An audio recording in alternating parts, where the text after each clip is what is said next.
Bam! What is up, my YouTube fam? Oh, back again for another episode of Bama Knife Guy.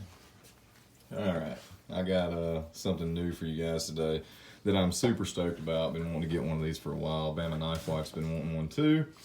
And if you hear some craziness in the background, that's my two corgis. Everybody knows Oliver. Now we've got another corgi, a little female named Betty Jean. She's a sweetie, so they'll be back here fighting in the background. But this is what today's video is about, ladies and gentlemen. This is a much awaited star on the Bama Knife Guy YouTube channel here. I've been wanting to get one of these for a while. Most of you that are in my Instagram group already know what this is. Not my Instagram group, but in the group that we all are participating in. Bum, ba, ba, bum, ba, ba, ba, ba, ba, ba, ba, bum. Anyway, it is a mini Goblin, Koenig mini Goblin. Got this from my buddy John, Mr. TikTok Croc. Got a fantastic price on this dude, so super excited about it. Let me go get around here where I can get in frame better. This thing is so much fun.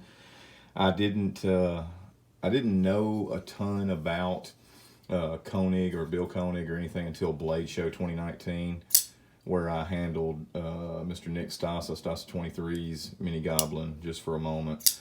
And my wife and I both fell in love with this knife. It's such an awesome little knife, well built. Bill does a great job on all of his stuff. So what little bit I have experienced his stuff was just handling a mini Goblin once, handling an Arius once. And I knew right away it was something that I wanted to get. I knew for sure with the build quality and the materials that he uses and just the way that he designs and builds his knives, he does a fantastic job, and I knew I wanted to get one. So even just handling one of them once, I knew it was something I wanted. And every time one came available that I could get, it either went too fast or it wasn't quite the configuration I wanted. I wasn't super keen on the DLC coating because this one's likely going to Bama Knife Wife unless I can find one of the aqua twill models that she actually wants. Otherwise, my buddy Alex over at Alex's Knife Box hooked me up with an awesome contact in Russia that has the material and can get it to me, and then I can have it fitted on there. But I'm starting to really like this knife way more than I thought I would. I knew I was going to like it, but I'm actually kind of falling in love with it, so I may end up keeping this one and trying to find her an actual aqua twill, which Bill Koenig told me a while back. We were talking, and he told me a while back that he would run me off one.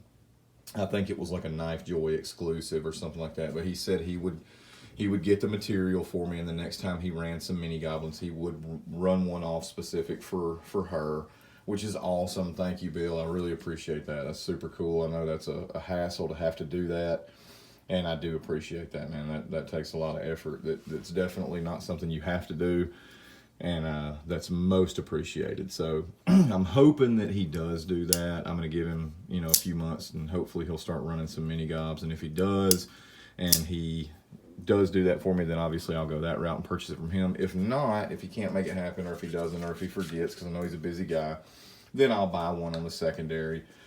But hopefully we get to do it that route. I think having one specific that's not not in production at that time, just something specific he does for her, I think that would be super cool, and that's the way I would really love to do it. So hopefully that works out.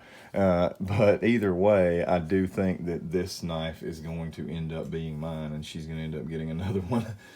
And today, it is not done yet, but today I actually procured, or in the process of procuring an Arius, a Gen 3 Arius that will match it with the blue backspacer and all, and I'm super excited about that because I love the Arius.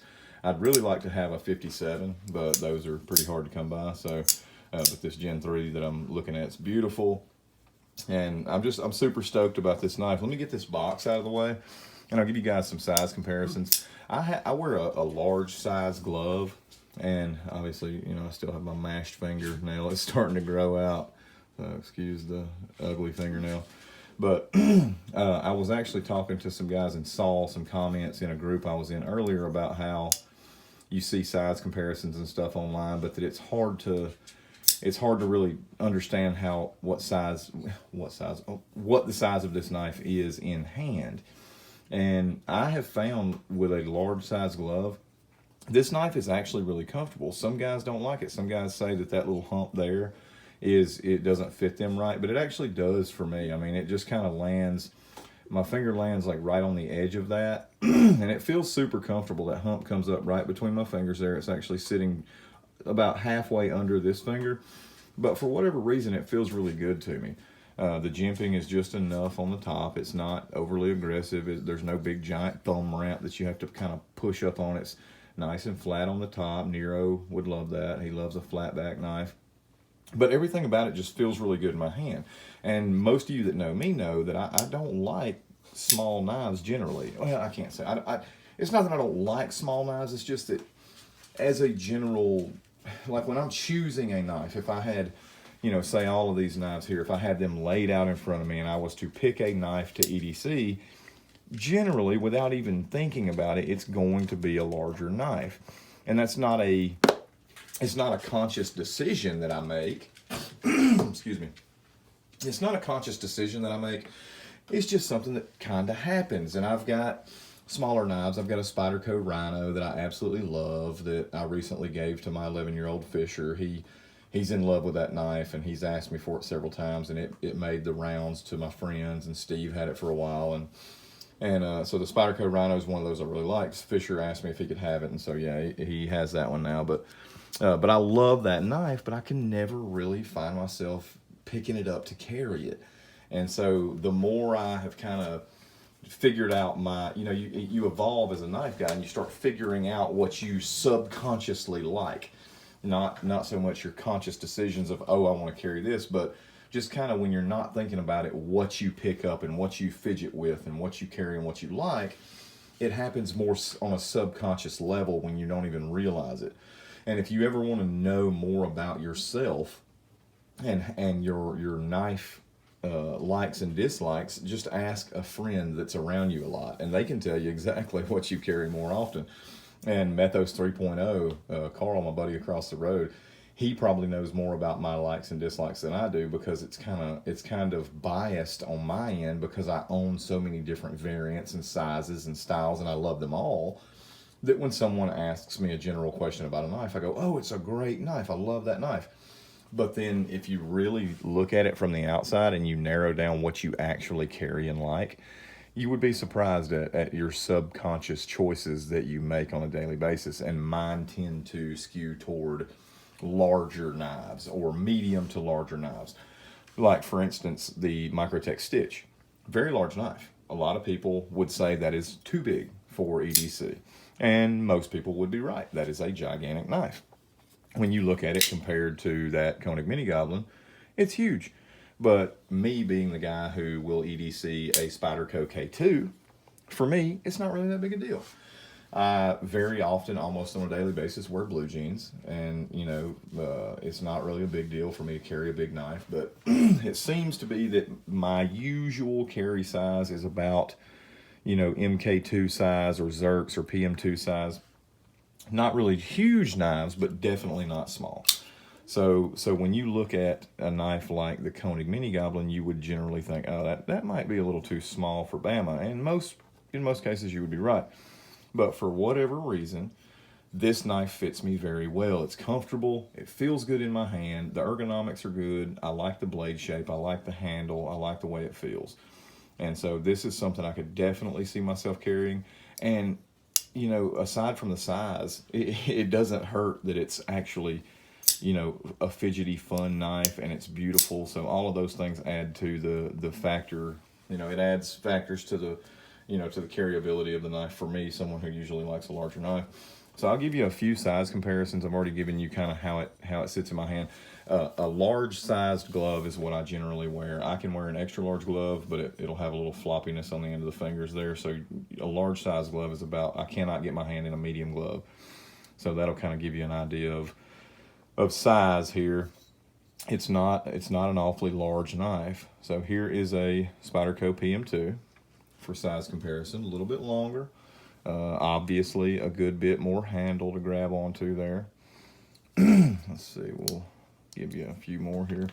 Here is Spyderco Smock. Again, more handle, quite a bit longer. Here is the Sleesh Buoy, or Swish Buoy. Nearly the same as far as handle goes, but I guess the shape and the fact that you have this large finger choil here at the flipper tab where everything kind of sits together makes a big difference, because it kind of scoots you back a bit and you lose about 1/4 of an inch there. Whereas on the buoy, you have the full handle. There's nothing down here to get, in your way or force you into a particular grip. And here is the Benchmade Bug Out. Not a huge difference there. Handle length is nearly the same. Blade is, quarter to 1/2 inch off, I guess. Well, maybe less than that. I gotta back it up. Yeah, nearly the same.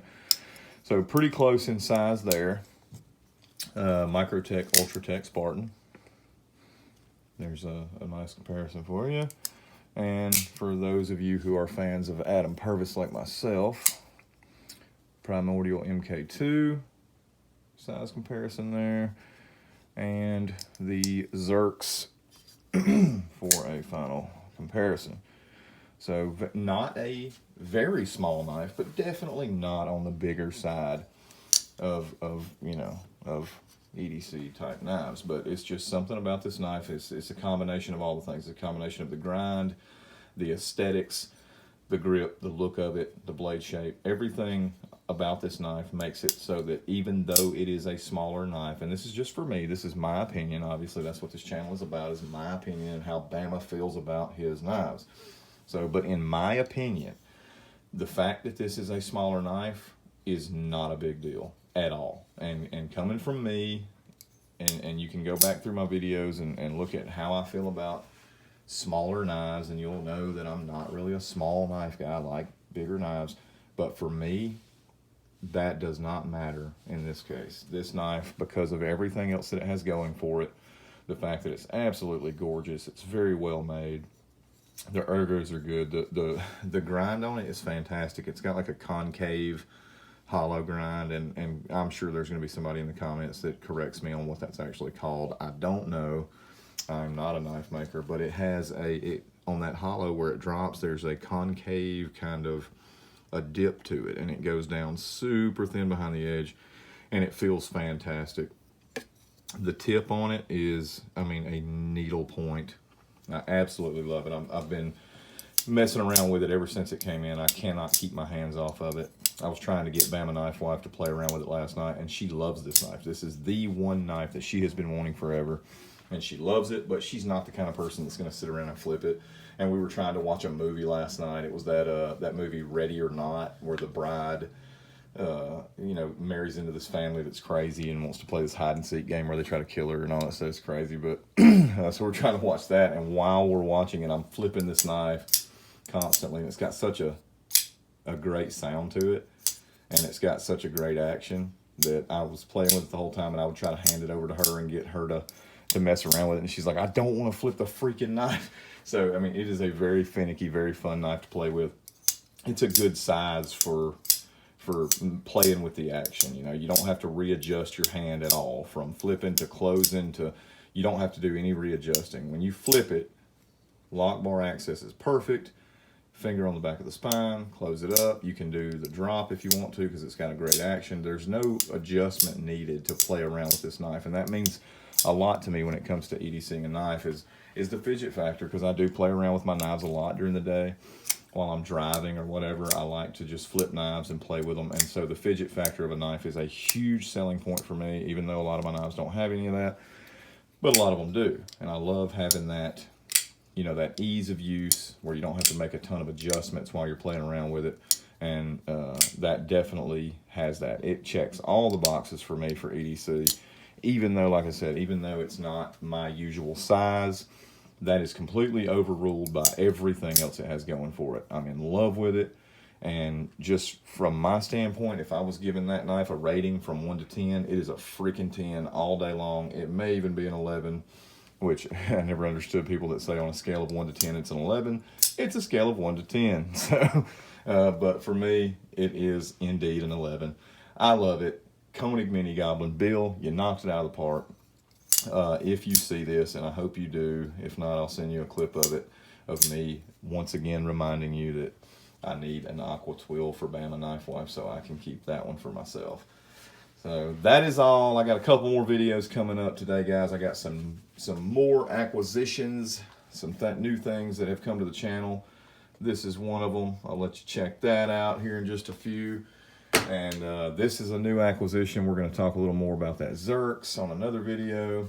And another purchase that I may or may not be making today, which I think I already alluded to, but it's in the same family. So, but that's it. That's all for the Koenig Mini Goblin, guys and gals. I would highly recommend it. It is fantastic. It is lightweight. It is fidgety. It is fun. It is slicey. It is beautiful. It is Koenig. I'm out.